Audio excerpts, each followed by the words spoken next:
Boing, boing. Hello, and welcome to the first episode of That's Some Tech. That's Some Tech is going to be a show on the channel where I talk specifically about Photoshop techniques and technical aspects of Photoshop tools and how to use them. Before we get into the tools and stuff, I'd like to probably start with setting up a document. Working with Photoshop, something that's very important is setting up the document properly. If you don't set that up, what you're going to end up doing is that you're going to have problems with your exporting, whether you're exporting to web, maybe the file's too small or lower resolution, or whether you're trying to print and it's just not going to come out the way you want it. So setting up your document is very important. How we're going to start is we're going to start with going to opening up our Photoshop, however you do that, whether it's a shortcut or you search it up on your search bar at the bottom or the top if you have a Mac. Open up your Photoshop and click File. As you can see here, you just click New for a new document, or Control N if you'd like for a shortcut. I think everything is just Command instead of Control on the Mac. The first thing you can do is name your document. I usually leave it as untitled and then name it afterwards, but you can always just name it here. You've got your presets here. I just leave it on custom so that I can change it to whatever and it doesn't really matter to me. But if you want, you can click US paper and it does 8.5 by 11 and all that stuff. But custom just lets you, you don't really need this advanced stuff yet. Lets you just change it all the time, and I guess you can do that anyways with the other ones, but I just leave it there so it's always ready to be changed. You want to make sure that this width and height, that's the next thing, right? You want these to be set on inches, or I guess centimeters or millimeters, just because you can get, at least personally for me, I think it makes more sense because you want to get a good feel for how big your image is, and that way your image won't scale to your DPI. I'll explain that later. So what you can also do is set it to pixels, and setting it to pixels is good for when you're uploading onto the web. Say you're getting a profile picture or like a banner on the website. They're gonna request a pixel size as opposed to inches probably, and using pixels will then get you that size. The bottom thing here, or I guess is in the middle, is the resolution.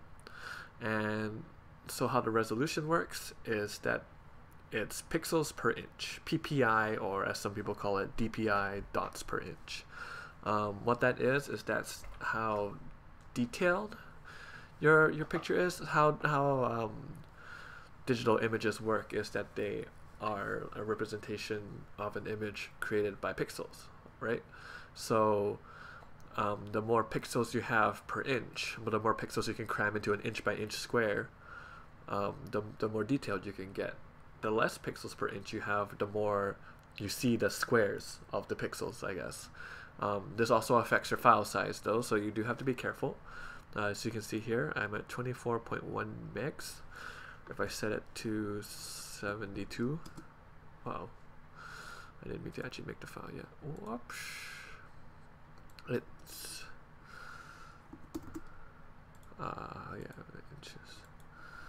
72. There we go. So you can see that the file size does shrink. From 300, 24.1 to 72. And why am I flipping between 300 and 72? That's because 300 is a good standard for print, and 72 is a good standard for web. I tend to stick to 300 most of the time because I'm not sure what I will print out of my final work. But 72 is good if I'm making something that I know for sure is just going to stay on the internet. I guess we can do 72 for now. So if you go to pixels and then you change the pixels per inch, it doesn't actually change the file size, and that's because it's stuck on, it doesn't matter how many pixels per inch you have, because you're saying this is how many pixels you have, like specifically. Whereas when you're doing inches and then you're changing the DPI, what it does is that it then changes how many pixels are crammed into each inch, right? So then your amount of pixels aren't locked in, and it changes every time you change the pixels per inch, because you're changing how many pixels are in an inch. I guess that's kind of obvious, and I guess I just kind of said the same thing like 5 times over. So let's move on. So the next thing here is one of the most important things, besides the resolution and the file size, is the color mode. So you've got grayscale, which is black and white, but it's not kind of black and white. It's gray and less gray. You've got RGB, which is good for digital, because how light works is that the pixels on your computer screen are made from little lights that are red, green, and blue, and with different amounts of red, green, and blue light, you can make different colors out of a screen. The difference, though, between red, green, and blue and CMYK, which is cyan, magenta, yellow, and key, which is black, is that for printing, with mixing ink and paints, cyan, magenta, yellow, and black are better primaries that you can get like the same range of every color than red, green, and blue. That's just the difference between of how light works and how physical media works. Like light, if you mix red, green, and blue light, you get white, which is like how you get your full range, right? So if your lights are off, then you have black, and then if they're on, then you get white. And with cyan, magenta, yellow, and key, if you have nothing printed, that's white, and then if you have everything mixed, then it's black. Or you just use the key, which is also black. So it's just a matter between whether or not you're working for print or you're working for web. This will affect the tone of your colors as you're working. So if you do switch halfway through, it's gonna look a little different. So if you know you're working for print, start on CMYK. If you know you're working for digital, start on RGB. You can also use CMYK for digital, but going RGB to print is going to be difficult because you're going to lose some of the vibrancy or like a certain tone of color when you switch from RGB to CMYK for print. Next up on the list is the background contents. So this is just your background of your document. Is it going to be white? Is it going to be whatever color? So background color is the color back here, which is in my case white. This is your foreground, which is the red, background, which is the white.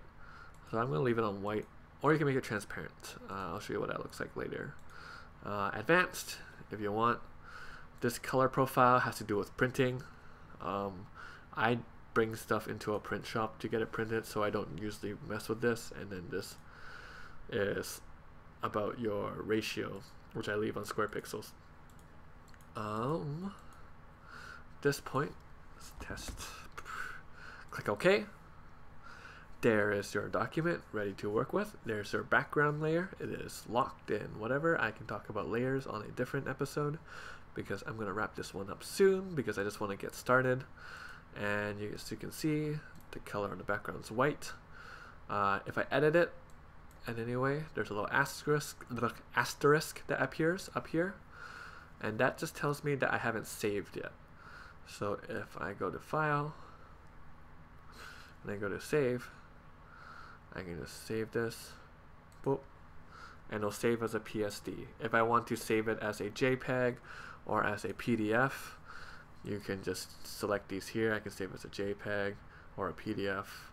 JPEGs compress your image, so they'll be smaller, take up less space, but you'll lose a bit of the fidelity, and PDFs preserve a lot more fidelity, but they are larger files. And these are also good if you're going for print. Most people will ask for PDFs because they're a little more, they hold more information. You also have TIFF here. That's also a big file format that holds lots of information. The rest of these I don't really use that much. So like, you know, layman, you will use a Photoshop PSD, a JPEG, PDF, and depending on what you're working with, sometimes a TIFF if the person requires it. I say person, but I mean the person at the print place. And that's about it for now. I think I'm going to end this video here. This is just an introduction.